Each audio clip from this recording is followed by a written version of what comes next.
Teraz, že máte radi Jesus Christ, teraz môžete byť strašne šťastní, môžete žiť ako chcete a všetko bude v poriadku. Ambo disiko Allah memilih Tuhan Yesus sebagai juru selamat Ambo, sebagai satu-satunya jalan kebenaran yang Ambo percaya bisa membawa Ambo kepada surga. Terimalah Tuhan Yesus sekeluarga untuk Ambo. Tuhan Yesus memberkati.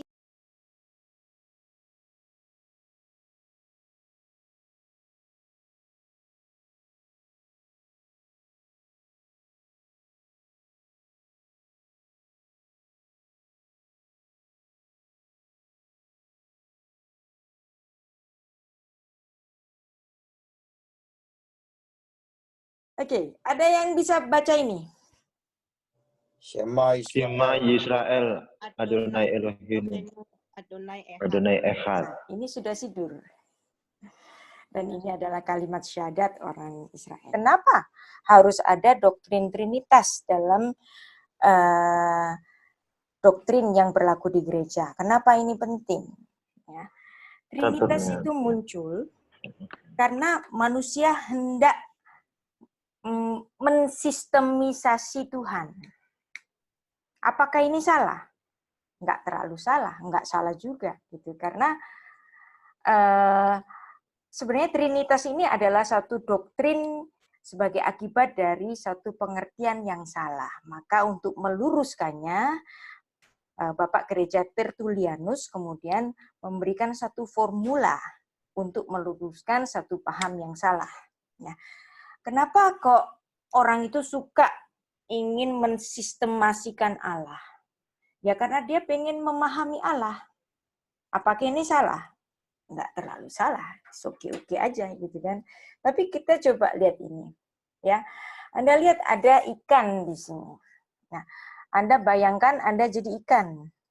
Kalau si ikan ini pengen mengenal penciptanya, ya, maka ikan ini akan berpikir dengan apa?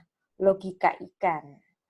Dia pengen tahu penciptanya, aku ini siapa sih? Maka dia akan berpikir dengan logika ikan. Maka logika ikan itu mikir, oh berarti Tuhan yang menciptakan saya ini ada siripnya. Kalau saya warnanya orange atau kuning, nanti Tuhan itu warnanya merah, gitu kan. Jadi dia pakai logika ikan. Jadi Tuhan itu juga berenang-renang di air seperti saya ini, gitu kan. Jadi dia dengan logika ikannya akan mendeskripsi sang penciptanya. Demikian juga manusia. Ya. Bagaimana manusia dapat memahami penciptanya? Maka dia akan mencoba mengenal atau mendeskripsikan Tuhan itu dari logika kemanusiaannya. Nah, makanya Alkitab itu disebut adalah satu kitab yang menceritakan tentang Allah secara antropomorfisme. Antropos. Ada yang tahu artinya antropos? manusia. Manusia. Jadi Alkitab menceritakan Tuhan secara logika manusia. Apakah ini salah? Ya enggak salah, karena itulah yang dikenan Allah juga. Tuhan memperkenankan dirinya sebatas logika manusia, ya, yang bisa dipahami oleh logika manusia. Makanya ada namanya gaya bahasa yang disebut antropomorfisme. Misalnya, tangan Tuhan tidak kurang panjang untuk menolong umatnya. Misalnya Anda sering kali dengar kata-kata seperti itu. Jadi kita membayangkan Tuhan itu punya tangan seperti kita, ya, punya tangan. Tangan Tuhan tidak kurang panjang untuk menolong umatnya. Misalnya Pak Randy sedang jatuh, mau kejelungup gitu ya. Terus tangan Tuhan langsung menopang. Pak Randy nggak jadi jatuh. Tapi di saat yang sama, Allah ini juga bisa menolong misalnya siapa? Pak Gigi. Pak Gigi, ya. Pak Randy ada di Rungkut. Pak Gigi ada di mana? Citraland. Sama, juga mau ke Cicelungup. Kok tahu ya di Citraland? Cicelungup gitu ya. Sama-sama mau ke Cicelungup. Dan Tuhan juga menopang supaya Pak Gigi nggak jatuh. Jadi apakah Tuhan ini seperti kita tangannya? Di waktu yang sama dia bisa ada di Rungkut, yang satu ada di Australia, yang satu ada di Papua, yang satu ada di Amerika, yang satu ada dan di mana-mana saja Tuhan bisa menolong orang-orang yang berseru kepadanya dan menyelamatkan mereka. Artinya bahasa kita yang membahasakan tangan Tuhan tidak kurang panjang, ya. Kita membahasakan Tuhan seperti logika kita, tapi sebenarnya Tuhan kan lebih dari itu. Karena di waktu yang sama dia bisa di mana-mana. Dia maha hadir, ya kan? Tapi toh bahasa kita tetap membahasakan tangan Tuhan tidak kurang panjang. Ya. Dan ini di luar logika kita. Kok bisa di waktu yang sama dia bisa menolong kita yang di sini, di waktu yang sama Tuhan juga menolong salah satu orang yang lagi gempa bumi di Lombok sana misalnya. Ya, siapa tahu, ya. Jadi logika kita adalah memiliki batasan-batasan untuk memahami Allah. Demikian juga doktrin Trinitas. Ya. Jadi doktrin Trinitas itu mencoba mendeskripsikan Tuhan, ya, sesuai apa yang dipahami manusia, logikanya manusia. Karena manusia itu pengen mensistemkan Allah. Allah itu disistemkan, ya. Nah, seperti ini juga. Ada orang yang jeniusnya itu hampir mirip dengan Einstein, ya. Setelah Albert Einstein, kemudian muncullah yang namanya Stephen Hawking, yang terkenal dengan teori black hole teori, ya. Black hole ini ada teori 1, teori 2 gitu ya. Yang teori 2 itu untuk mengkoreksi teorinya sendiri. Yang kemarin itu salah, yang black hole pertama itu salah, yang betul yang ini. Jadi dia mencoba untuk memahami bagaimana alam semesta ini terjadi, ya. Setelah ada Big Bang teori, ledakan besar, dan kemudian ada black hole teori. Dia mencoba bagaimana tata surya ini bisa tertata demikian. Ini dari mana awal mulanya? Dia ingin menteorikan Tuhan. Dan semua orang, hampir semua orang mengatakan Stephen Hawking ini orangnya adalah orang ateis. Ya. Misalnya, saat orang bertanya, apakah Tuhan menciptakan alam semesta?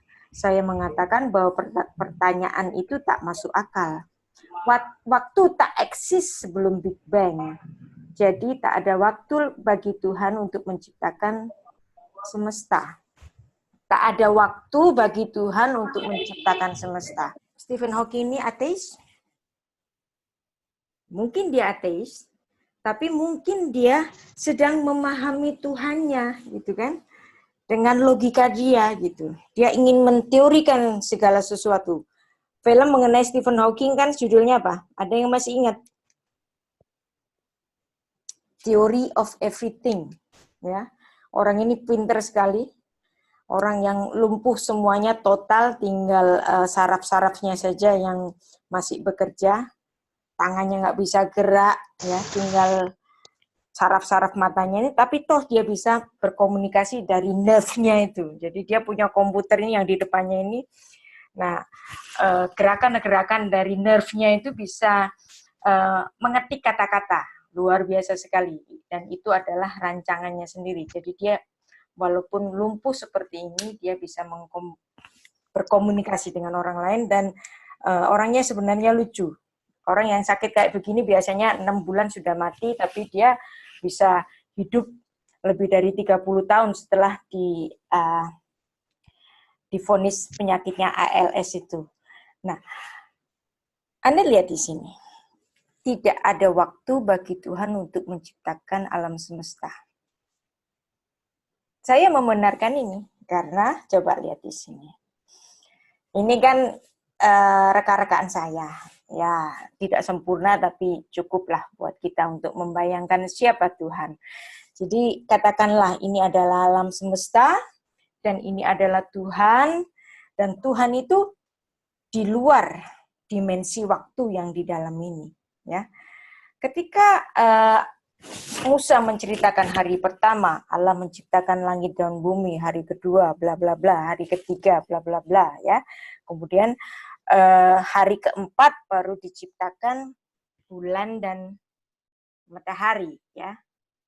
Dan di situ barulah mungkin diadakan satu dimulai rotasi bumi, ada siang dan malam 12 jam, siang hari 12 jam matahari, ya.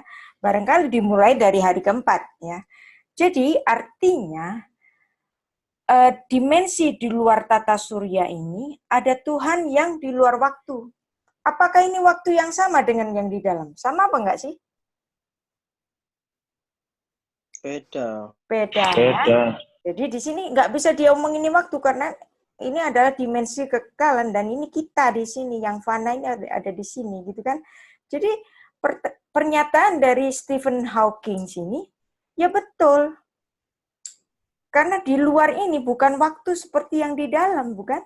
Ya. Dan kalau Anda rajin mengikuti YouTube-nya Stephen Hawking pada akhir-akhir hidupnya, omongan-omongan dia itu sudah mulai mengarah bahwa sebenarnya dari segala teori ini ada kekuatan yang lebih besar. Kalau ada kekuatan yang lebih besar, itu dia bicara tentang siapa? Sebenarnya dia bicara tentang Allah, ya.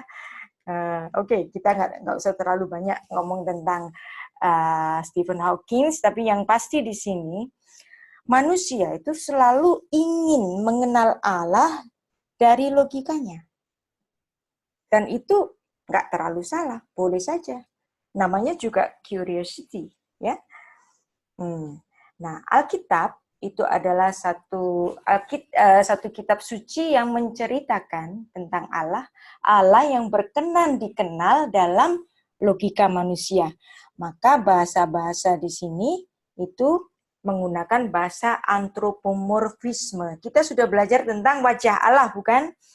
Yang dimana ketika Musa itu memohon kepada Tuhan, tunjukkanlah kemuliaan-Mu kepadaku. Nah, orang Ibrani kalau ngomong kemuliaan, ya, panim, el panim, gitu ya.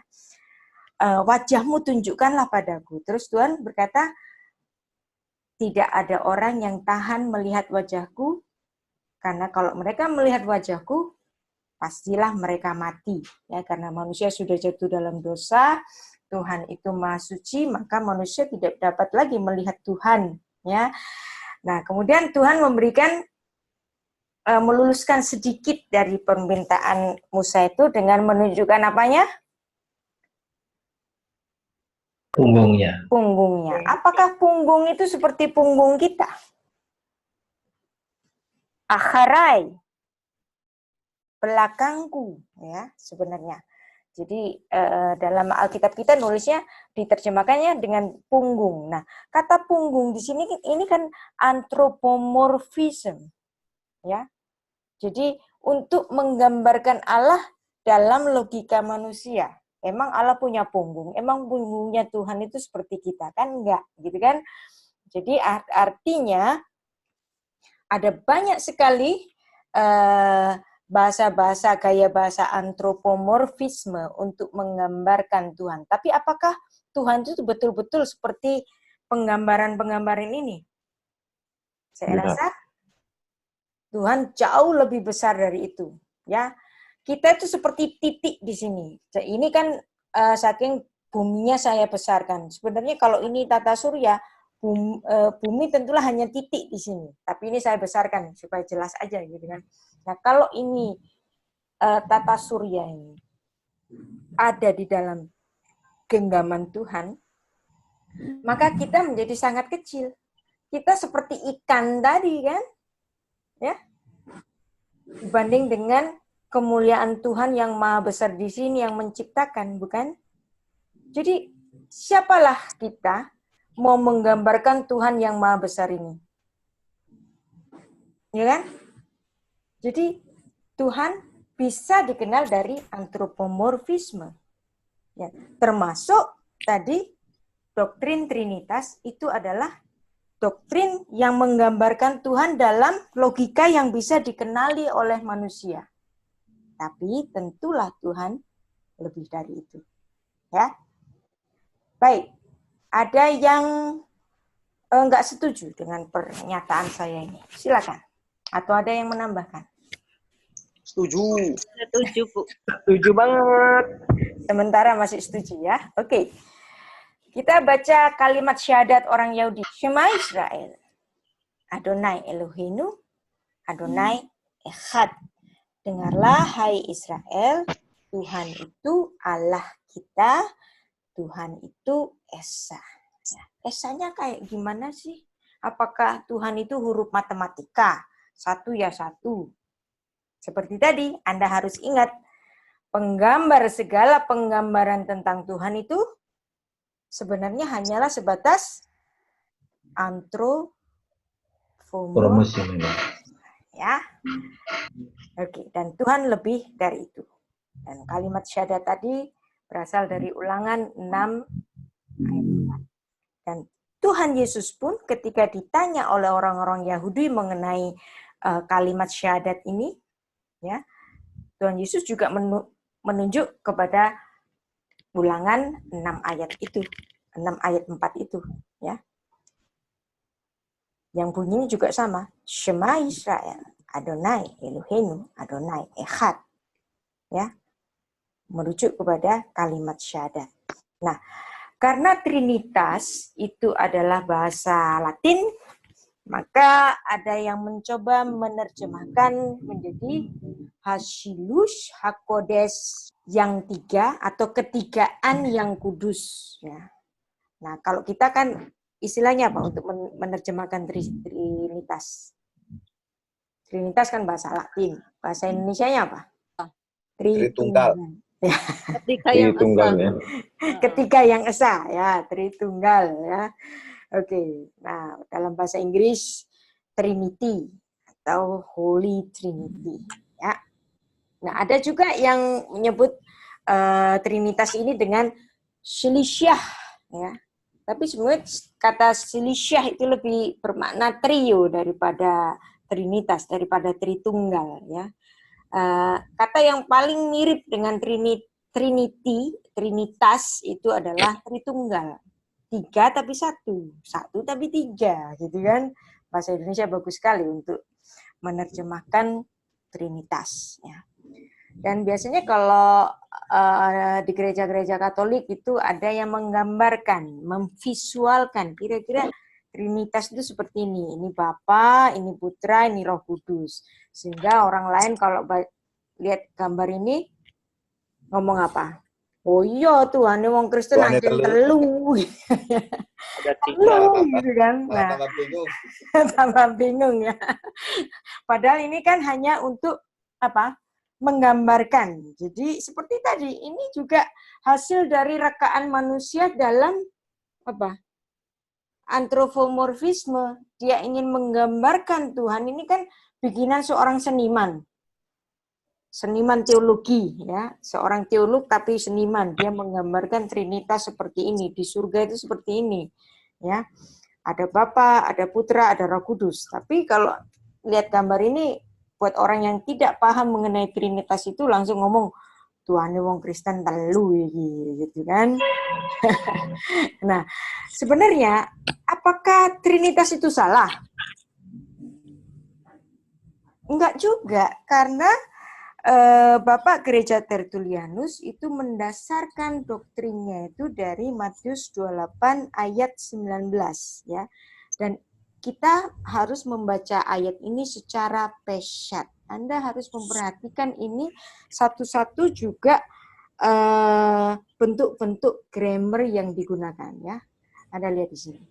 Karena itu pergilah, jadikan semua bangsa muridku dan baptislah mereka dalam nama Bapa dan Putra atau Anak ya dan Roh Kudus ya. Di sini Anda lihat nama ya.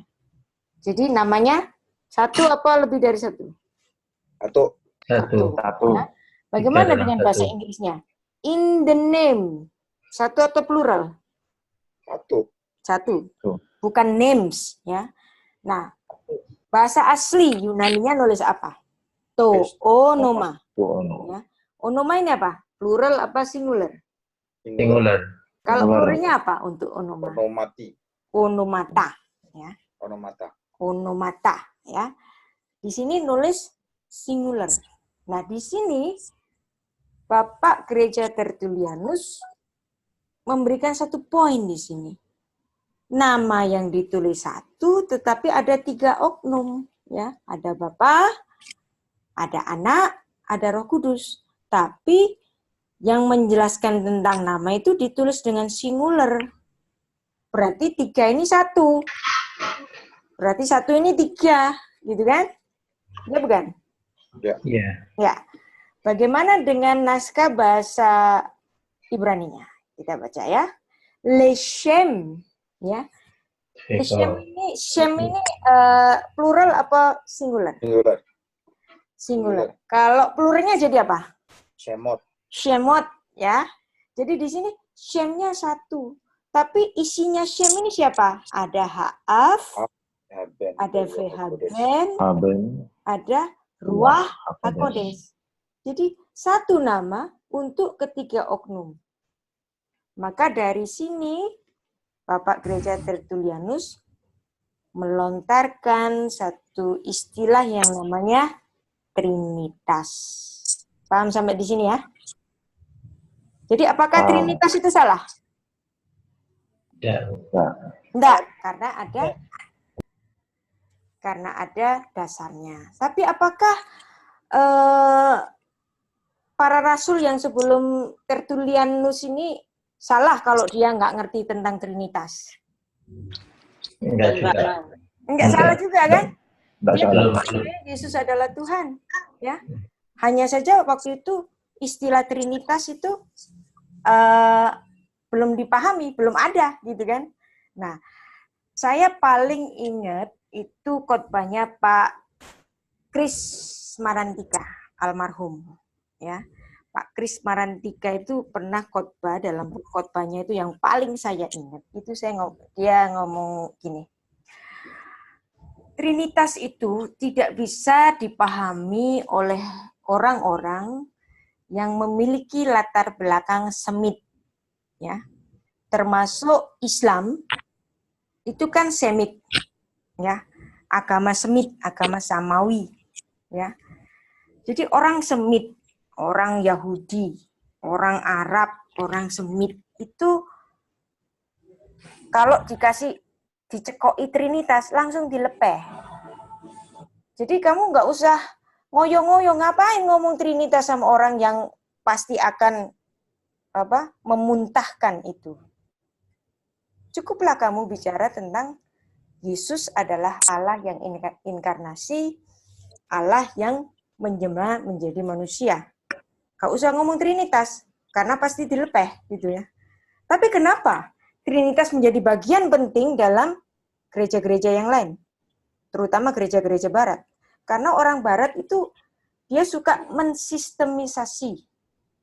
Dia suka mensistemkan Tuhan. Tuhan itu dijabarkan dalam suatu sistem. Jadi, kalau ada Bapa dan Putra dan Roh Kudus, mereka ini siapa? Gitu. Maka disistemkan. Nah, kenapa kok Bapak Gereja Tertullianus harus menuliskan tentang doktrin itu? Nanti kita akan bicara kenapa sampai doktrin itu keluar. Ya. Jadi paham sampai di sini? Jadi kalau Anda sedang jadi apologet dengan seorang Muslim misalnya yang pasti nggak doyan dengan Trinitas, ya nggak usah ngomong Trinitas. Anda cukup bicara tentang Yesus Kristus adalah Allah yang inkarnasi. Perkara itu nggak diterima juga, ya nggak apa-apa. Nah, kalau dia menerima kan sudah jadi Kristen namanya, ya? Iya. Itu bukan?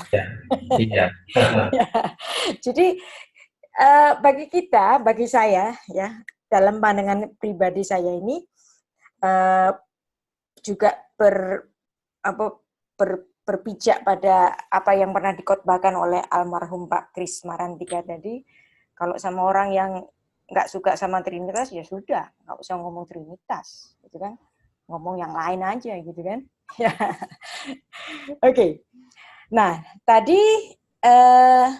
ada monoteisme dalam Matius 28 ayat 19 bahwa ada 3 oknum, Bapa dan Putra dan Roh Kudus, tetapi mereka ini dalam satu nama. Ini juga mengingatkan kita pada Kejadian 1 ayat 1, yang dimana Elohim yang plural menggunakan apa? Verbanya apa?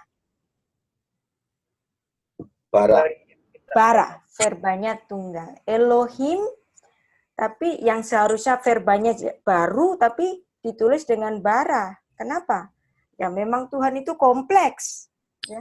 Kalau Tuhan itu sama dengan kita, ya bukan Tuhan namanya, gitu kan? Ya Tuhan itu memang irregular, maka dia kompleks, gitu ya.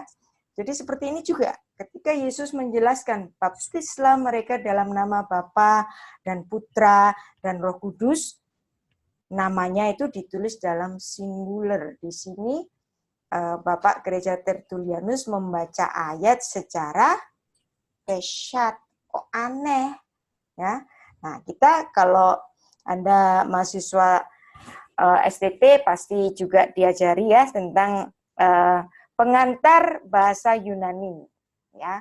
Kalau singularnya onoma, jamaknya onomata. Itu untuk kasus nominatif, genitif onomatos, genitif jamak onomaton, ya, datif onomati, datif jamak onomasin, akusatif singular onoma, akusatif plural onomata juga. Jadi di sini ternyata ya dalam kacamata Bapak Gereja Tertullianus memandang bahwa Bapa dan Putra dan Roh Kudus masing-masing bukanlah nama-nama, tetapi nama.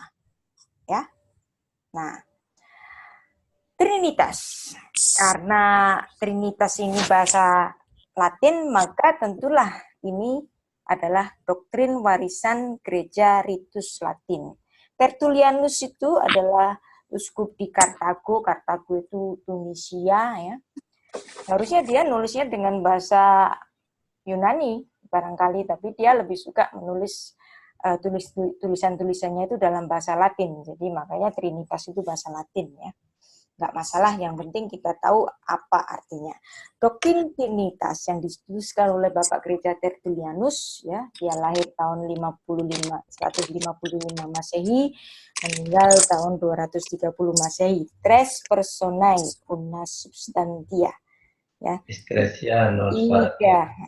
Tiga pribadi, satu substansi, satu hakikat. Dan masih ada kepanjangannya lagi, diskresi non Separasi. berbeda Tapi tidak terpisah. Ya, karena tadi ya Bapa dan Putra dan Roh Kudus ditulis dengan nama yang satu, ya. Kenapa Tertullianus ini harus melogikakan Tuhan dalam satu sistem? Ya, ini kan kenapa? Nah, doktrin yang ditulisnya ini karena sebelumnya sudah ada satu pemahaman dari Origen, ya, satu teolog yang lebih muda dari dia. Origen ini lahir tahun 185, kalau Tertullianus itu lahir tahun 155, jadi pautan pautan umurnya berapa tahun? 30 ya. Kalau Origen umur 30, berarti Tertullianus umur berapa? Swita. Ya. Nah, jadi kita bisa membayangkan Origen ini adalah seorang teolog muda yang berapi-api, tapi kecepatan ngomong, tapi logikanya atau hatinya atau pemahamannya belum nyampe, gitu. Ya, si Origen ini ngomong bahwa Yesus lebih rendah dari Bapa. Nah, karena Origen ini ngomong Yesus lebih rendah dari Bapa, maka pandangan itu dibereskan oleh doktrinnya Tertullianus dengan menggunakan dasar tadi. Apa? Matius 28 ayat 19. Ayat 19. Jadi, kenapa sampai itu muncul? Karena ada ini, gitu loh. Jadi, karena ada pandangan salah, maka itu dibereskan. Nah, artinya doktrin Trinitas ini ada kemudian, ya, yang sebelumnya belum ada. Tapi apakah para rasul ini menjadi pemahamannya salah gara-gara nggak ngerti Trinitas? Enggak. Enggak ya. Timeline-nya beda, ya. Timeline-nya beda. Nah, sekarang juga seperti kita sekarang. Kenapa doktrin Trinitas itu juga masih sangat penting? Kenapa? Nah, nanti kita akan belajar lagi ya. Ya, ini tentang Origen. Anda bisa baca di rumah, ya. Habis itu ada yang namanya penerusnya ini namanya Arius. Ya, Arius itu juga lebih radikal lagi, menolak keilahian Kristus. Kalau tadi Origen menyatakan Yesus lebih rendah dari Bapa, Arius ini merujuk langsung bahwa Yesus adalah ciptaan. Ya. Dan Arius ini, kepercayaan Arius ini, itu diwarisi oleh kelompok-kelompok yang ada muncul berabad-abad kemudian, misalnya Unitarian, kemudian ada saksi-saksi Yehova ya yang muncul abad 19 ya. Nah, ini makanya karena orang-orang yang mewarisi pemahaman Arius ini masih ada, maka tentulah pemahaman tentang Trinitas Tertullianus ini masih relevan, ya bukan? Ya Bang enggak? Iya, iya. Ya kan ya. Jadi makanya gereja-gereja mainstream ya, nggak hanya mainstream ya. Kalau gereja mainstream itu kan seperti GKI, Reform, GPIB, terus apa lagi GKJW, termasuk GPIB, yang AKB. karismatik ya. Semuanya masih memegang teguh doktrin Trinitas. Kenapa kok harus dipegang teguh? Karena ancaman pemahaman semacam ini masih ada sampai sekarang ya. Jadi untuk menyatakan bahwa Yesus Kristus itu setara dengan Bapa dan Roh Kudus, maka kita perlu memahami doktrin Trinitas. Walaupun zaman dulu, zamannya Rasul, nggak ada yang namanya istilah Trinitas ya. Nah, Athanasius itu yang membereskan pemahaman yang salah oleh Arius. Nah, karena pertikaian mereka berdua, kemudian muncul apa? Masih ingat? Nisea. Ya, Konsili Nisea. Konsili Nikit. Tahun berapa itu? 325. 325. Ya, sudah pintar-pintar semua ya. Jadi artinya Anda sudah paham mengenai Trinitas. Dan yang menarik juga adalah Trinitas versi dari Agustinus. Nah, ini saya sangat setuju. Dan ini diikuti oleh semua gereja Katolik, juga gereja Ortodok. Ya. Di dalam nama Bapa dan Putra dan Roh Kudus. Amin. Jadi ada gerakan ini. Kenapa gerakan ini penting? Pak Gigi? Ya, Bu. In nomine Patri, et Filii, et Spiritus Sancti. Amin. Kenapa gerakan 3 ini penting? Menandakan salib. Menandakan salib, menandakan kepercayaan kepada Trinitas, Trinitas, menandakan ya. bahwa mereka tidak terkontaminasi dengan pemahaman yang salah dari Arius. ya. Jadi apakah kalau sudah begini, baik nggak kalau orang Protestan juga berdoa pakai tanda gini? Oh, enggak masalah. Baik dong ya. Ayo sekarang orang Nggak Protestan apa-apa. atau non Katolik juga pakai gini, boleh dong gitu ya. Ya oke, ya. Beshem Ha'af, Ve'aben, Ben. Ve'ruah HaKodesh, Amin. Ha-Elohim Echad. Ehad. Amin. Amin. Ya. Boleh dong kita berdoa seperti itu. Karena ini Satu teladan dari Agustinus ya untuk suatu pernyataan iman bahwa mereka mengakui Yesus itu setara dengan Bapa dan Roh Kudus. Yesus tidak lebih rendah. Ini Trinitas itu disuarakan terus oleh orang-orang Katolik ya. Kalau dari gereja Ortodok juga begitu, bukan? Jadi bagus. Ada yang mau mulai berdoa dengan tanda salib? Berani? Loh, kok jadi Katolik? Ya, yo, itu, Bu.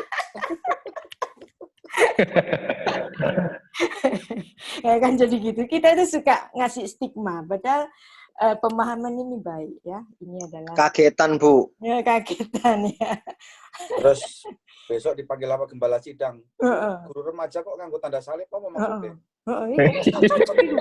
Teologinya nggak sama dengan kita itu, sudah beda itu, kan gitu jadinya. Gembalakan. Berani? Berani pakai tanda salib? Saya berani, Bu. Nanti ini apa? Nanti heboh nanti di gereja ya, nggak apa-apa.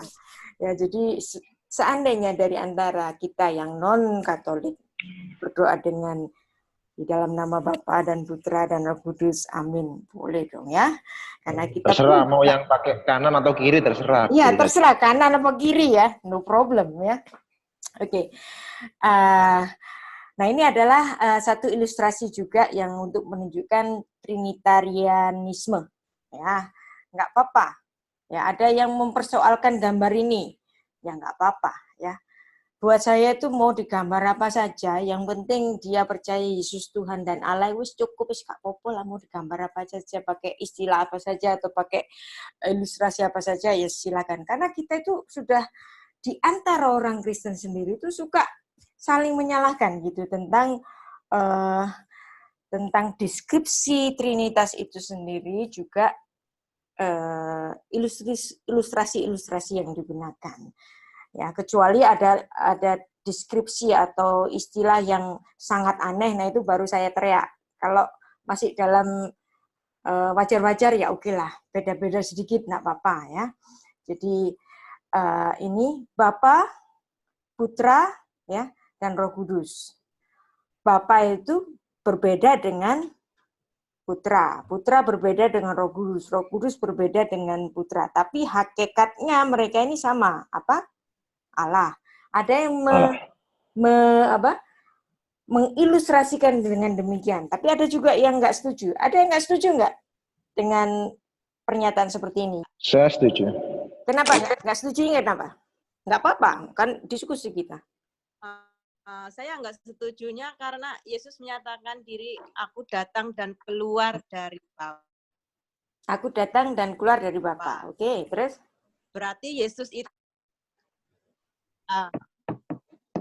ya Roh Kudus pun datang dan keluar dari Bapa. Jadi kalau digambarkan begini itu seolah-olah ilustrasi yang begini itu seolah-olah Bapa, Putra dan Roh Kudus itu di luar Bapa, enggak di dalam Bapa gitu. Oke. Kalau Pak Tri gimana? Setujunya kenapa? Saya setuju sama Mbak Yohana tadi ya, Bu ya. Oke.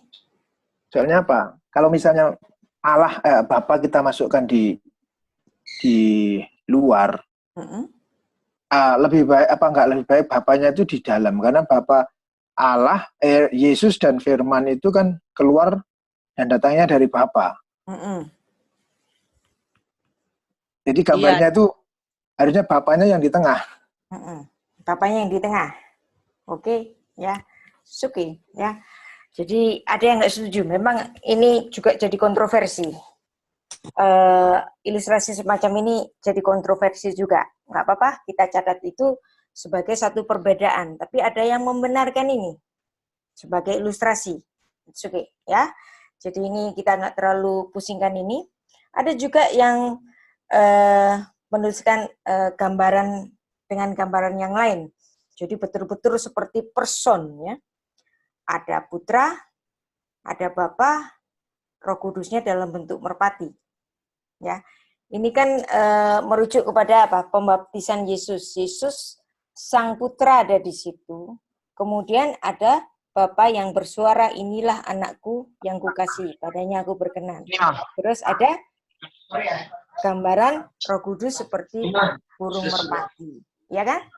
Nah, tapi ilustrasi semacam ini pun juga jadi problem buat orang-orang. Wah, itu anjen Tuhane wong Kristen telu, gitu kan. Ya nggak apa-apa, tapi buat saya ini semua hanyalah ilustrasi. Yang namanya ilustrasi itu nggak akan sempurna. Tapi ini hanya sebagai penggambaran untuk memudahkan kita melogikakan Tuhan.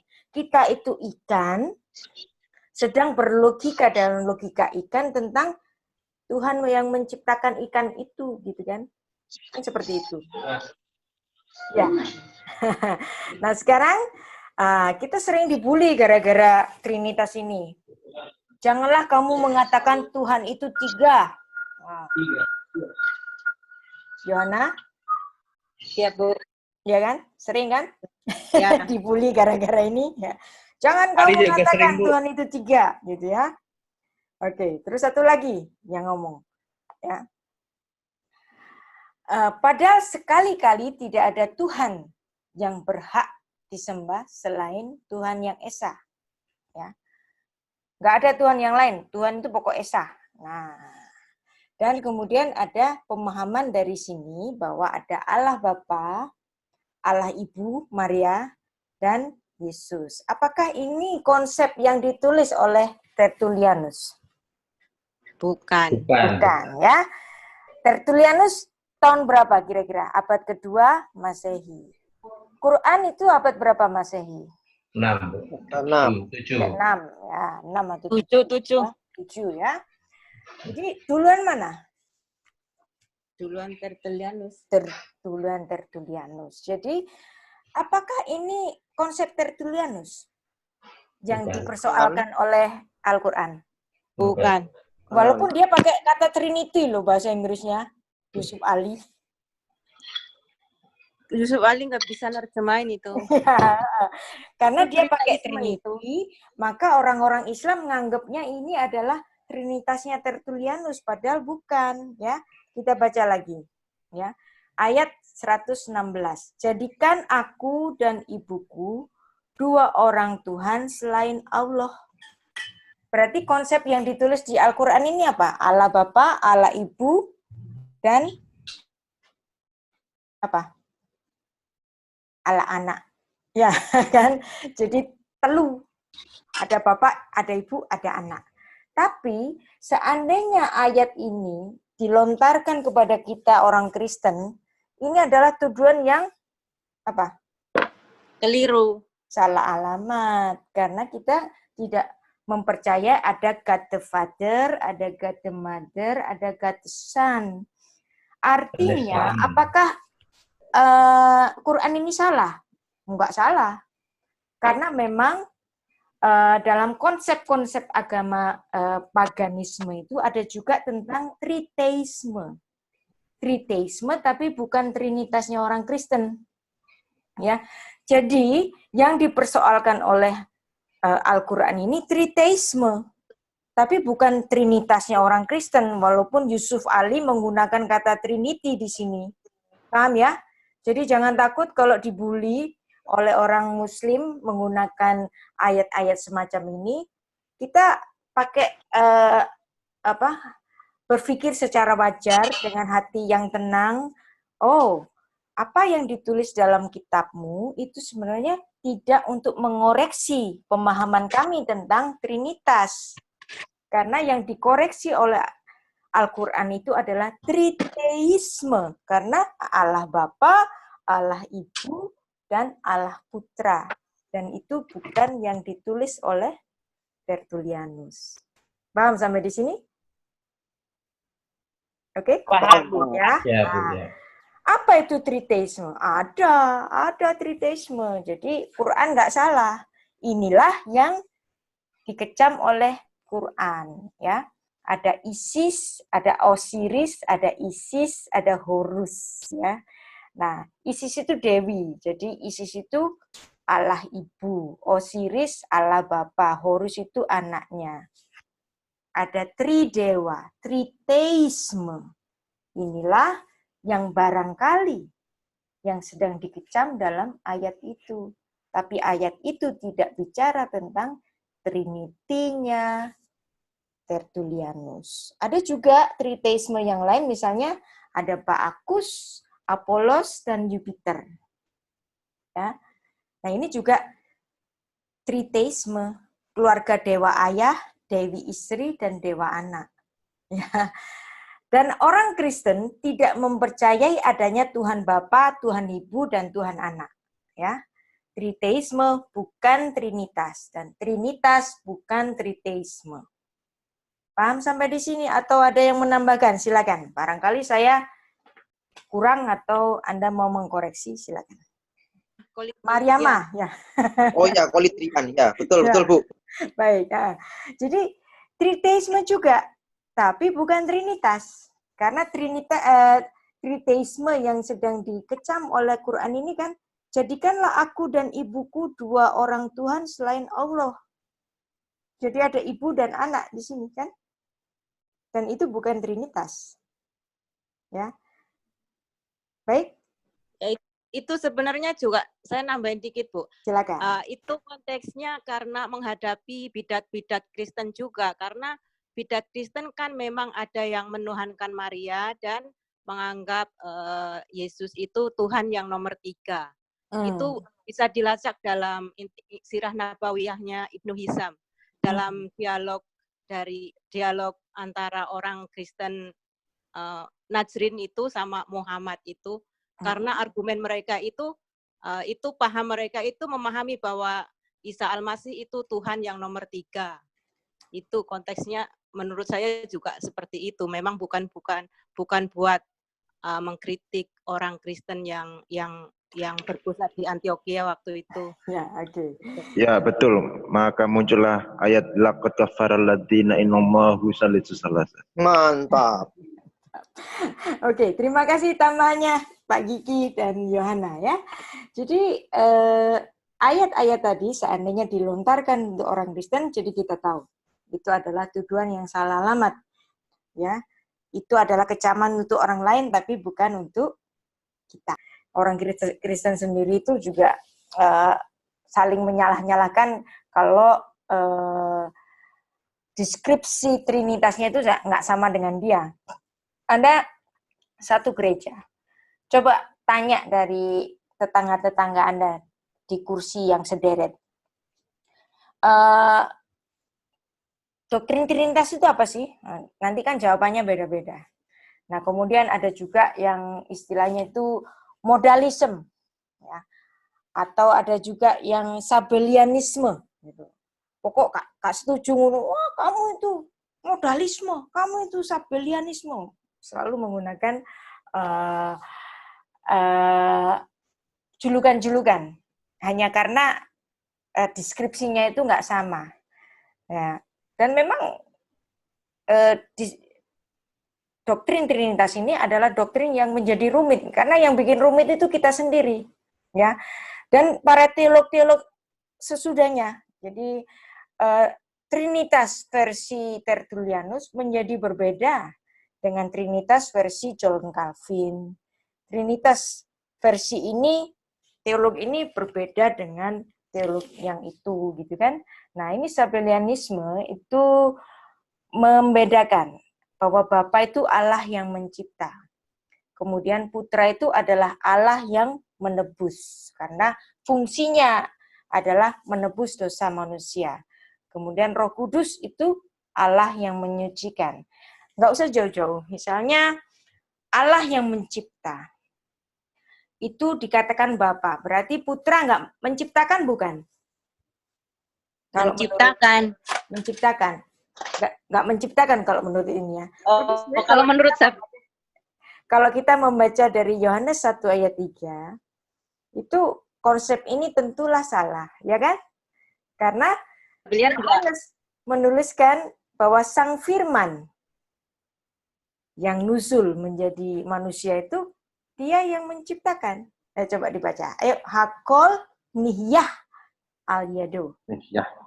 Umi Baladaf Lo Nihyah. Kol Asher Nihyah. Ya. Segala itu terjadi dari tangannya. Dan tidak ada yang seperti dia. Tidak ada lagi seperti dia. Lo Nihyah. Tidak ada yang diciptakan tanpa dia, ya. Nihyah. Kol Asherni, dari segala yang diciptakan. Jadi di sini Rasul Yohanes bersaksi bahwa Yesus adalah mencipta. Jadi konsep ini salah apa betul? Salah. Salah, ya. Ya nggak apa-apa. kita sendiri juga kadang-kadang bingung sendiri. Seandainya ada yang berpikir tentang hal ini, ya mungkin pemahamannya perlu untuk proses, tapi jangan terlalu disalah-salahkan lah. Yang penting bagi kita orang itu menjadi umat Kristus, dia percaya Yesus adalah Tuhan dan Juru Selamat, ya sudah sebenarnya. Kita juga di antara orang Kristen sendiri juga sering menyalah-nyalahkan. Ya. Dan Mazmur 33 ayat 6 itu juga bersaksi tentang hal yang sama, bahwa firman Tuhan, oleh firman Tuhan langit telah dijadikan. Nah, ini kan menjadi penguat dari apa yang ditulis oleh Rasul Yohanes dalam pasal 1 ayat 3 tadi. Ya bukan? Ya. Nah, sekarang mengenai Kejadian 1 ayat 26. Ya. Saya pernah ngomong Kejadian 1 ayat 26 ini nggak mengarah kepada Trinitas, dan ada orang mengucap, itu menolak Trinitas. Apakah saya menolak Trinitas? Iya nggak sih? Enggak, Bu. Enggak. Ya. Sidang ilahi. Kejadian 1 ayat 26, saya bilang ini bukan mengarah ke Trinitas. Tapi biasanya orang-orang Kristen Trinitarian mengatakan kata kita dalam Kejadian 1 ayat 26 itu adalah Trinitas. Trinitas. Kenapa kok mereka menganggap Kejadian 1 ayat 26 itu adalah Trinitas? Karena yang dibaca, Ya kan ada yang karena yang terjemah. dibaca adalah Alkitab terjemahan.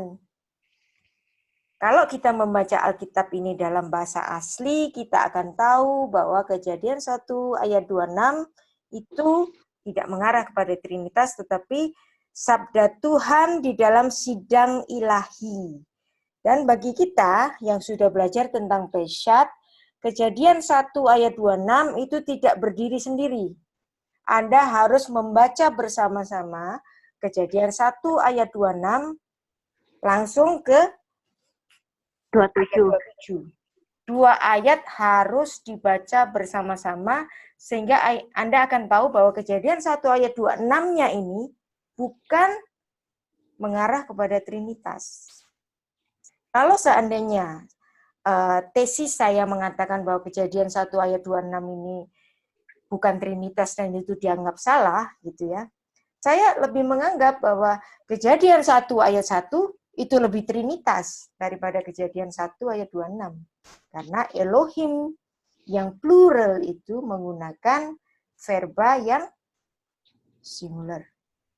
Kan ada kompleksitas, Allah yang jamak memakai verba yang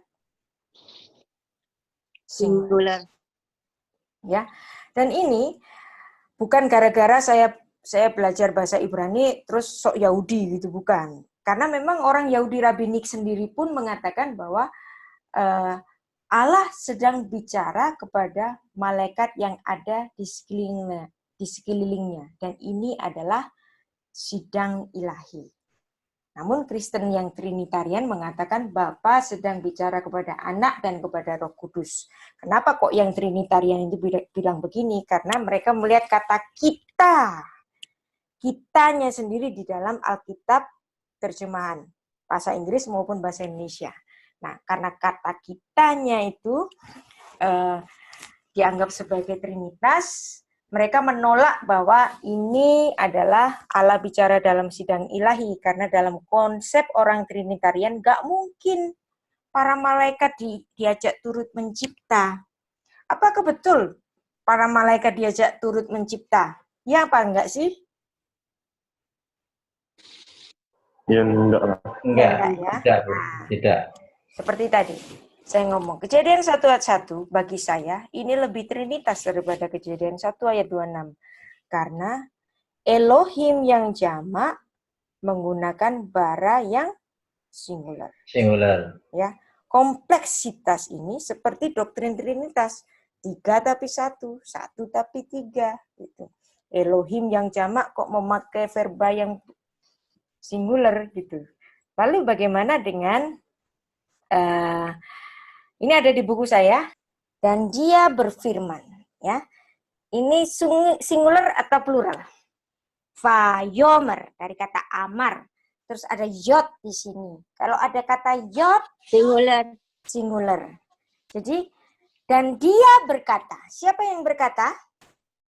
Elohim. Elohim. Singular ya. Naaseh, marilah kita. Ya. Berarti ini plural apa singular? Plural. Plural. Plural. Kenapa Musa secara seksama menulis dua kata kerja yang berbeda? Vayomer Elohim, naaseh. Dan dia berkata, marilah kita. Jadi di sini Allah bicara kepada siapa ini? Oknum di luar dirinya. Karena waktu bicara menggunakan kata apa? Singular. Singular. Vayomer Elohim, naaseh Adam. Marilah kita membuat manusia. Betsal menu pada rupa kita, kitmutni, seperti gambar kita. Ya, di sini Anda lihat di sini. Dan dia berkata, dianya itu singular, Elohim. Marilah kita membuat manusia. Nah, di sini digunakan kata asah. Nah, orang Trinitarian ini nggak mau dianggap ini adalah ngomong sama sidang ilahi. Karena nggak mungkin para malaikat itu diajak mencipta. Di sini nggak ada kata mencipta. Tetapi apa? Menjadikan. Kata asah. Ya. Misalnya kalau saya sedang membuat sarapan pagi. Ya, asiti aruhat boker. Saya menggunakan kata asah. Boleh. Walaupun saya bukan Tuhan, saya boleh menggunakan kata asah. Tapi kalau kata bara, itu nggak boleh digunakan selain oknum Tuhan. Di sini ada kata bara nggak? Nggak ada. Nggak ada. Berarti apakah malaikat diajak menciptakan? Enggak. Ya. Malaikat hanya diajak apa? Menjadikan. Ya. Di dalam sidang ilahi itu malaikat diajak rembukan. Yuk kita menjadikan manusia itu dalam rupa dan gambar kita. Misalnya gini, saya sedang rapat dewan direksi dengan Pak Gigi. Pak Gigi itu Mas Ari itu hebat loh. Orangnya rajin. Yuk kita jadikan dia direktur penjualan ya. Gitu. Terus Pak Gigi, yo oke. Gitu ya misalnya. Nah, saya dan Pak Gigi sedang menjadikan Mas Ari ini untuk menjadi direktur penjualan. Apakah saya menciptakan? Enggak. Saya Bukan. dan bersepakat untuk menjadikan fungsinya Mas Ari untuk menjadi seorang direktur. Nah, ini juga malaikat di dalam sidang ilahi tidak diajak untuk menciptakan, ya, creatio et nihilo, enggak. Karena di sini enggak menggunakan kata bara. Yang di sini digunakan kata asah, menjadikan manusia itu seperti kita. Ya kayak kita bisa ngomong-ngomong begini, gitu misalnya. Betsal menu dalam rupa kita. Kitemu tenu. Jadi ada malaikat-malaikat itu juga memiliki sifat-sifat yang dimiliki Allah. Di antaranya apa? Malaikat itu tahu yang baik dan yang jahat. Malaikat memiliki kuasa, walaupun tidak seberkuasa Tuhan. Tapi dia juga memiliki kuasa, bukan? Iya, bukan? Ya. Iya. Ya. Jadi ada sifat-sifat Allah yang dimiliki oleh para malaikat ini. Nah, Adam itu dijadikan memiliki sifat-sifat seperti mereka. Para malaikat yang sedang diajak Tuhan rapat ini, ya. Dan Anda lihat di sini tidak ada kata bara. Nah, kapan kata bara dipakai? Ayat 27. Di ayat 27, ya, di sini, ya. Di ayat 27. Nah, Fayifra, ya. Yohana, ini yiktol singular atau plural? Wayitol. Wayitol ya. Jadi di sini singular. Maka siapa yang sedang menciptakan? Pelaksananya untuk menciptakan manusia itu siapa? Elohim. Elohim. Apakah malaikat dilibatkan di sini? Tidak. Enggak. Kalau malaikat dilibatkan, jadinya apa? Bara jadi apa? Pasah. Kalau bara itu singular, kalau pluralnya apa? Pak Edward? Barati apa baratahu barahi bara. Ani barati, ala ata barata. Rata. Terus? Bara. Hem fehem, Baranu. anahnu baranu. Baru, Aten Bu. baratem, aten baratem. Baratem. Kalau Pehen. hem fehen, Barku. baru. Baru. Baru. Di sini nulis baru enggak? Enggak. Enggak. Kalau enggak nulis baru, berarti siapa pelaksananya? Elohim. Ya, Elohim. Apakah malaikat dilibatkan di sini? Enggak. Enggak. Ya. Jadi jangan takut untuk mengatakan bahwa Kejadian 1 ayat 26 ini tidak merujuk kepada Trinitas. Dan bukan berarti malaikat itu diajak menciptakan manusia, enggak. Karena malaikat hanya diajak untuk menjadikan, tetapi bukan menciptakan. Penciptanya di sini siapa? Elohim.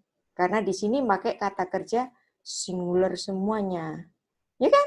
Anda lihat di sini. Vayifra itu kal perfect third person singular. Ya. Siapa yang sedang menciptakan? Elohim. Et ha-adam, pada manusia itu. Bet salmu, pada gambarnya. Bet selem Elohim, bara. Itu apa juga? Singular. Kata kerjanya singular. Ya. Terus, bara, ya. Bara, oto, zahar, unekeva. Bara, otam. Ya. Ada berapa kata bara dalam ayat ini? 3. 3. Kenapa 3? Majas tautologia. Majas tautologia. Berarti yang menciptakan extremely hanya Elohim saja. Luar biasa bukan? Keren banget. Keren ya Musa nulisnya. Wah. Oke? Tapi bahasa Ibrani kita apa, Bu ya? Apa ya? Kita, Bahasanya anahnu. bahasa anahnu. Yang 26 tadi. Jadi satu kata jadi 3 kata. Iya. Jadi kalau kita di sini ya, di sini kan nulisnya naaseh, baiklah kita akan menjadikan, itu pakai jiktol. Jiktolnya kohortatif. Naaseh. Nah, kita belum sampai ke kohortatif. Ya, yang level B juga belum sampai ke kohortatif. Nggak apa-apa. Yang penting nanti Anda tahu ini kohortatif dan itu adalah plural, dan pluralnya tidak merujuk kepada Allah saja, tetapi juga melibatkan para malaikat-malaikat. Tetapi jangan takut, karena Kejadian 1 ayat 27, pelaksananya hanya Allah saja yang menciptakan. Kata bara digunakan 3 kali untuk merujuk kepada Sang Pencipta ini adalah Elohim saja. Oke? Ya. Oke. Baik. Ya. Nah, kenapa saya tidak setuju Kejadian 1 ayat 26 itu merujuk kepada Trinitas? Ya seperti tadi, karena ada kata vayomer yang singular, kemudian ada kata naase yang plural. Berarti ada 2 macam kata kerja. Yang vayomer itu merujuk kepada Allah, kemudian naaseh merujuk kepada oknum-oknum di luar diri Tuhan, di luar diri Elohim. Ya, saya lebih suka Kejadian 1 ayat 1 itu dijadikan sebagai dasar Trinitas, karena disinilah ada kompleksitas. Bereshit bara Elohim et hashamayim ve'et haaretz. Ya. Elohim yang plural menggunakan kata bara yang singular. Seperti juga dalam Kejadian 1 ayat 27 tadi. Ya. Allah itu kompleks. Allah tidak sama dengan kita. Kalaupun kita hendak mensistemkan Tuhan, ya itu hanya untuk pengenalan nalar kita untuk memahami Tuhan. Tetapi tentu saja Tuhan itu di luar nalar kita. Kita hanya ikan di akuarium. Ikan di akuarium itu sehebat apa sih untuk memahami Tuhannya? Ya, kira-kira sama seperti itu. Ya, bukan? Ya. Oke. Baik. Ada yang mau menambahkan? Bu, tanya Bu. Ya. Kan seperti kata bara yang hanya digunakan oleh Allah, apakah untuk Allah itu kan bisa dipahami bahwa verba untuk Allah itu selalu dalam bentuk singular? Iya dong. Selalu dalam bentuk makanya singular. Kan dari verbanya naaseh itu kan verbanya itu kan verba plural, jadi kan nggak bisa kalau itu dikenakan bagi Allah, sebab Allah itu dalam Alkitab selalunya kan menggunakan verba singular. Yes. Betul, betul sekali. Nah, ini sudah paham kan? Ya. Jadi artinya ketika Tuhan mengatakan naaseh, dia sedang bicara dengan orang lain, oknum lain, ya bukan? Yuk kita jalan-jalan yuk. Ya. Misalnya Pak Gigi ngajak istrinya, yuk malam minggu besok kita jalan-jalan yuk ke mall gitu. Ketika Pak Gigi ngomong kita, dia bicara pada oknum di luar dirinya, ya bukan? Ya, ya. Ya, tapi di sini ada vayomer yang singular. Jadi Tuhan itu selalu menggunakan verba singular untuk dirujukkan kepada Tuhan. Tapi ketika Tuhan mengatakan kita, dia sedang bicara dalam satu sidang ilahi atau bicara dengan oknum yang lain. Bisa dipahami? Oke, bagi saya karena Anda itu konsep trinitasnya itu beda-beda, ya. Jadi ada yang ngomong Tuhan itu Bapa itu ya Yesus, Roh Kudus itu ya Yesus, dan ini dianggap ini konsep oneness gitu. Wah, itu gak cocok itu sesat itu.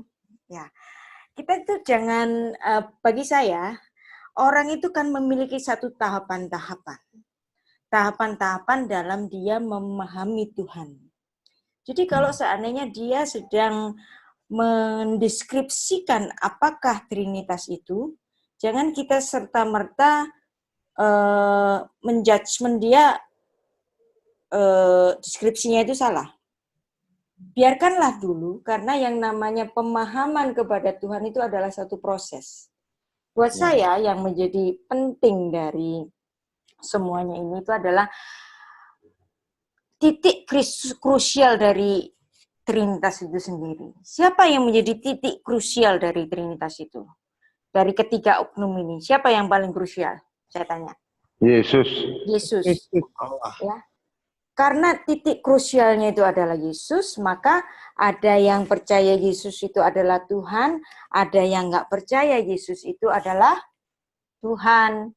Ya. Tapi di antara orang-orang yang sudah percaya Yesus adalah Tuhan itu Tuhan, gara-gara deskripsinya beda, maka saling menyalahkan. Yang Katoliknya lain Protestan, yang Protestannya lain yang Baptis, yang Baptisnya lain yang Pentakosta. Karena apa? Karena ada ego untuk pembenaran diri. Ya, bagi saya pemahaman terhadap Trinitas itu proses. Ya, dan jangan diketawain dulu, biarlah iman itu berproses, ya. Jangan gara-gara aku gak podo karo kon mari ngono salah pokoknya. Iku Katolik iku wis ngawur iku. Betul aku orang reform kok gitu. Kita itu mereformasi pengajaran yang salah. Maka pengajaran saya lebih betul. Nah, ini juga ada kontroversi yang konon katanya membuat Katolik Barat dan Timur itu pecah gitu. Ya nggak apa-apa, ini bagian dari pemahaman sejarah gereja kenapa mereka sampai terjadi skisma. Nah, skisma ini ada beberapa hal yang membuat mereka terpisah antara Katolik Barat dan Timur, termasuk pemahaman tentang sosok Yesus Kristus yang adalah oknum kedua dari doktrin Trinitas, membuat jadi pecah. Nah, kita pun juga memecah-mecahkan diri. Kak percaya, kak seneng ambek deskripsi temennya. Oh, kamu Sabellian, kamu modalisme, kamu oneness gitu ya. Jadi begitu. Buat saya, biarkanlah pemahaman itu berkembang dengan wajar saja, karena iman itu butuh proses. Ya, betul. Saya dulu begitu, Bu. Ya, yang penting percaya Yesus, wis cukup. Ya. Gitu ya. Nah, ini oneness Pentakostal ini juga sangat dikecam keras oleh orang-orang reform. Ya, hanya karena deskripsinya beda dengan mereka. Ya, ini adalah apa itu oneness Pentakostal, ya nggak usah saya baca. Anda nanti baca di rumah aja ininya apa materialnya. Dan sebenarnya kita juga memahami tentang Trinitas ini juga akan berbeda-beda. Pemahaman Trinitas saya bisa berbeda dengan pemahamannya Mas Ari, dengan pemahamannya Pak Gigi, dengan pemahamannya Pak Edward, dengan pemahamannya Pak Randy, gitu ya. Oke. Dan Paulus sendiri mengatakan Tuhan itu roh, Bapa itu roh. Lah Bapa itu kan Roh Kudus. Tapi katanya Roh Kudus keluar dari Bapa. Jadi gimana ini? Kompleks bukan? Banget, Bu. Nah, kenapa doktrin Trinitas itu masih penting dan masih relevan? Harus kita jalankan sampai sekarang, harus kita pahami. Karena kita juga sampai sekarang itu berhadapan dengan aliran-aliran yang mewarisi bidat Arianisme. Ya, seperti Unitarian, saksi-saksi Yehova yang tidak menerima keilahian Yesus Kristus. Ya. Nah, padahal dalam Yohanes 1 ayat 1 sudah dijelaskan bahwa Sang Firman itulah yang nuzul dan Firman itu adalah Allah. Nah, tapi bagaimana dengan bidat saksi Yehova yang mewarisi pemahaman Arius tadi? Dia menerjemahkan begini. In the beginning, the Word was, and the Word was with God, and the Word was God. Ya, God-nya kecil di sini. Kalau ada God besar dan God kecil, berarti God-nya ada berapa? Dua ya. Berarti kalau mereka itu katanya memahami pemahaman Tuhan yang tauhid, ternyata mereka memahami Tuhan yang politeisme dong. Ya bukan? Nah, itu. Nah, iki. Hanya karena dia nggak percaya Yesus Kristus adalah Tuhan, maka God-nya dikasih kecil. Tapi di sini Anda kalau melihat terjemahan ini, artinya ada dua macam Tuhan dong. Ya bukan? Ada Tuhan yang luar biasa, ada Tuhan yang agak pangkatnya lebih rendah. Karena God di sini, suatu Allah. Kalau ada Allah beneran dan ada suatu Allah, berarti ada satu oknum yang seperti Allah. Nah, di sini kan justru politeisme jadinya kan.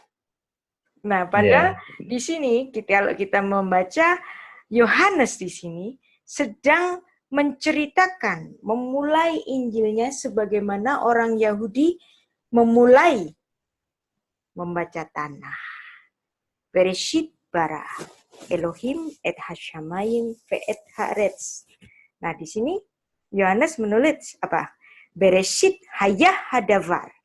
Ve'adavar hayah et ha-Elohim. Ve'Elohim hayah hadavar. Jadi di sini nggak ada yang kurang dari Allah. Davar itu Allah. Allah itu Davar. Davar itu Allah. Dia main-main begitu saja. Tidak ada yang kurang dari Allah. Tetapi terjemahan dari orang-orang saksi Yehova memberikan dua macam Allah di sini. Dua macam God di sini. Yang satu Allah betulan, yang satu suatu Allah. Apakah Paulus itu adalah seorang Trinitarian? Kapan Trinitas itu baru ada? Tertullianus lahirnya kapan? 155. 155. Paulus mati kapan? Tahun 70. 10 tahun 70. Was Paul a Trinitarian? Ini sama dengan apakah Gajah Mada berkebangsaan Indonesia? Gajah Mada itu orang Indonesia bukan sih? Majapahit, Bu. Timeline-nya Iya. beda, ya kan? Ya. Apakah Abraham itu orang Yahudi? Oh, enggak. Apa? Yahudi belum ada waktu itu. Ya, timeline-nya Belum ada. beda. Ya, jadi apakah Paulus adalah seorang Trinitarian? Ya, ya enggak juga gitu. Tetapi seandainya komentar saya ini komentar pribadi. Ya. Andai saja Rasul Paulus itu hidup di era Tertullianus yang menghadapi adanya pemahaman yang menyimpang dari Origen tadi, saya percaya Paulus akan setuju dengan apa yang dikemukakan oleh Tertullianus. Bisa paham? Ya. Bisa ya? Ya, Bu. Walaupun Paulus itu bukan seorang Trinitarian, ya, karena Trinitarian itu doktrin yang ada setelah era para rasul, tapi seandainya Paulus itu hidup pada era Tertullianus yang waktu itu berhadapan dengan orang yang mulai meragukan hakikat Yesus Kristus, maka dia akan setuju dengan doktrin yang ditulis oleh Bapak Gereja Tertullianus. Paulus itu adalah seorang Farisi. Kalau dia seorang Farisi, pastilah dia seorang yang berpaham Allah yang Esa. Kalau dia berpaham dengan Allah yang Esa, waktu itu belum ada istilah Trinitas, maka ya dia nggak mengenal Trinitas. Berarti apakah pemahaman dia salah tentang Yesus Kristus? Ya enggak, gitu kan? Ya kan? Karena Trinitas baru ada di era setelahnya. Paulus seorang Farisi, satu mazhab yang sangat keras, ya. Dan dia juga bicara tentang keesaan Allah dalam 1 Korintus 8 ayat 6. Ini kalau diterjemahkan dalam bahasa Arabnya ini ada di tulisan Aba ya. Disitulah mulai ada istilah la ilaha illallah. Ya, Falana nahnu ilahullah. Ini dalam bahasa Arabnya itu ada la ilaha illallah ya. Oke, nah Allah itu sangat besar, sangat maha dalam kepribadian, tetapi sangat pribadi dalam kemahaannya. Kita manusia yang kecil yang ada di genggamannya ini, bagaimana kita dapat memahami Tuhan? Tapi Tuhan berkenan memperkenalkan dirinya dalam satu pemahaman yang dipahami oleh otak manusia, yaitu ditulis dalam Alkitab kita dalam gaya bahasa antropomorfisme. Ya. Bisa paham di sini? Ya. Paham. Nah, ada banyak terutama orang-orang reform itu kalau dengar kata oneness gitu, wah itu sesat, itu bidah. Ya sudahlah. Pemahaman kita terhadap Tuhan itu proses. Nggak semua orang bisa diseragamkan seperti kalian yang sudah pintar itu. Gitu ya. Perbedaan kita itu kan biasanya antara aliran ini dan aliran itu saling menyalahkan satu deskripsi. Karena deskripsinya yang beda, maka aku menyalahkan kamu. Kamu nggak ngerti, kamu sesat, kamu nggak tepat menjabarkan tentang Tuhan. Apakah Tuhan itu terbatas pada penjabaran kita? Ya enggak, Tuhan itu jauh lebih besar dari nalar kita. Ya, kalau seseorang pemahaman tentang ketuhanannya itu tidak sama dengan kamu, bukan berarti dia salah. Tapi dia sedang berproses untuk mengenal Tuhan. Ya begitu bukan? Ya. Betul. Baik ya. Jadi problem krusial dalam Trinitas sekarang ya. Siapa yang menjadi problem krusial dalam Trinitas? Yaitu ketika kita memahami hakikat Sang Putra. Ya. Problem Trinitas itu tidak akan bisa diterima oleh orang Yahudi. Karena orang Yahudi itu percaya Bapa adalah Allah. Orang Yahudi percaya bahwa Roh Kudus adalah Allah. Orang Yahudi rabbinik nggak percaya Yesus Kristus adalah Allah. Jadi yang jadi problem siapa dalam doktrin Trinitas? Yesus. Yesus. Lalu bagaimana dengan pemahaman Semit yang lain ya dari agama Samawi yang sama yaitu orang Muslim? Orang Muslim percaya bahwa Bapa adalah Allah, ya bukan? Iya. Orang Muslim percaya sebagian, tapi masih ambigu bahwa Roh Kudus adalah Allah. Tapi ada yang ngomong Roh Kudus itu adalah malaikat Jibril juga kan? Jadi ada ambigu di situ. Dan orang Muslim tidak menerima Yesus Kristus adalah Allah. Jadi siapa yang jadi titik krusial di sini? Yesus lagi. Jadi selalu ada di Yesus sebagai titik krusial dalam penyabaran Trinitas. Ya. Karena dalam pikiran mereka Allah menjelma. Ya, kata menjelma ini sebenarnya nggak cocok untuk dipakai sebagai kata yang digunakan untuk Yesus Kristus yang turun ke bumi. Ya, Tuhan menjelma sebagai manusia dalam Yesus Kristus. Karena dalam pemahaman manusia itu kalau menjelma, misalnya abrakadabra, tukang sulap, ya. Burung merpati itu menjelma menjadi tongkat. Burung merpatinya hilang, ganti tongkat. Atau dibalik, tongkat itu menjelma menjadi burung merpati. Tongkatnya hilang, berubah menjadi burung merpati. Tapi kalau Allah menjelma, Allahnya hilang, kemudian menjadi Yesus Kristus. Begitu bukan? Iya. Iya, Benar. Enggak dong. paham. Allahnya hilang menjadi Yesus Kristus. Kalau menjelma ya. Tapi kan bukan begini. Inkarnasi itu bukan seperti ini. Ya kan?